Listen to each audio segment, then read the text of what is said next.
The big question for everyone is this COVID-19 relief package. Do you think we're going to get any aid in the next month to 2 months before the inauguration? Well, Cheryl, we do need to have more COVID-19 aid in the form of extending the Paycheck Protection Program, that $138 billion that we have to help our small businesses, our hoteliers. Our governors want to be able to spend that CARES Act money that they got with more flexibility, and it stops at 12/31. So we need that changed here before the end of the year. And finally, we need to help our families that are on unemployment have certainty about the level of unemployment compensation that they're eligible for. So those three things, I believe, need to be done during this lame duck session of Congress, before Congress adjourns and long before the inauguration. So not to split hairs with you, but do you think we're going to get some kind of a la carte movement out of Washington, or do you think that we could possibly see an all-encompassing bill? Obviously, the balance of power is still in the balance because we're waiting on the Georgia story. How do you foresee this actually playing out specifically? Well, I do think there's not appetite to attach COVID-19 relief to the December 11th deadline Congress has for 2021 funding. So I think we're going to have to pass a separate COVID-19 bill. As you know, we're far apart between Speaker Pelosi still demanding $2.5 trillion and Senate Republicans in the $600 billion range. That's why in the House we've tried to move 40 times the extension of the Paycheck Protection Program, as you say, on an a la carte basis. And the master of the cafeteria there in the House, Speaker Pelosi, has shut that down. So I still think we need to put together a common sense set of package and get it passed before the end of the year. No, I think many small business owners and Americans that are sitting home without jobs right now would agree that we can't wait until January 20th. It's just not an option. Agreed. And I want to just take you forward to January. Joe Biden, it looks like he's tapping former Federal Reserve Janet Yellen as the Treasury Secretary. She'd be the first woman to hold this position, which obviously I think is amazing. But what kind of impact do you think that she is going to have as Treasury Secretary?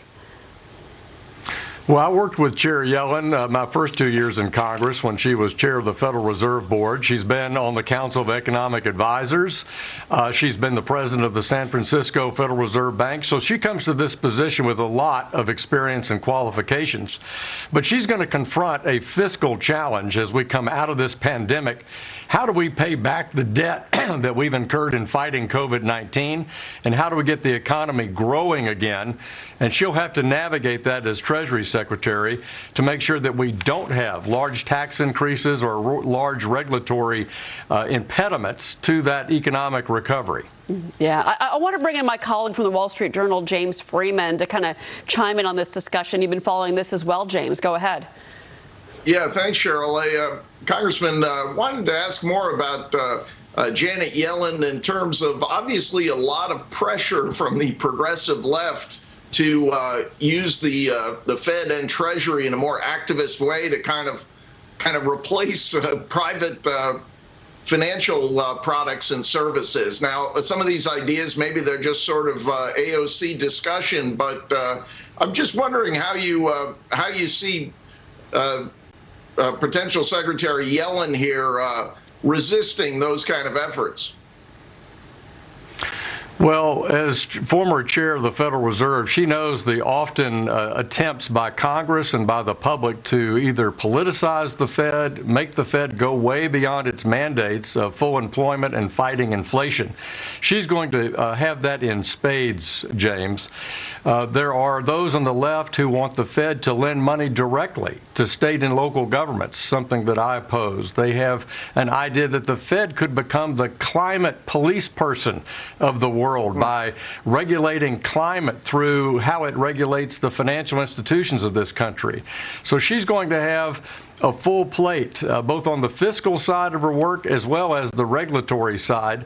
And part of that is to, as Treasury Secretary, resist the politicization of the Fed and not allow that to be a policy of the Biden administration. And that's a dance that I think that she carefully handled pretty well when she was at the Fed. I want to ask you about Georgia.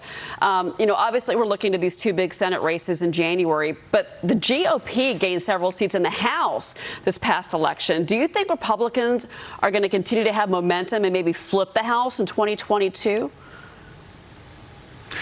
Well, Cheryl, in my view, it was a good night in the House. We picked up seats. Nancy Pelosi's left-leaning progressive agenda did not meet well with voters. And in fact, all those votes she took those centrist Democrats and made them take cost them their seats.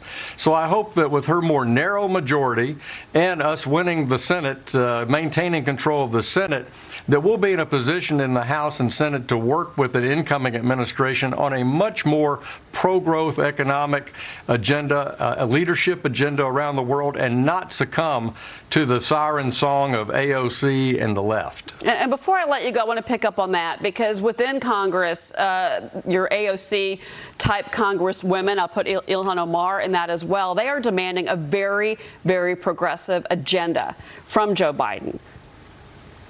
Your reaction? Well, in my view, the voters rejected that, and that's why I think we can take the House back in 2022 with hard work and good candidates like we had this year, record-setting good candidates on the Republican side. America is a center-right country. It's not a center-left country. It's not a far-left progressive country.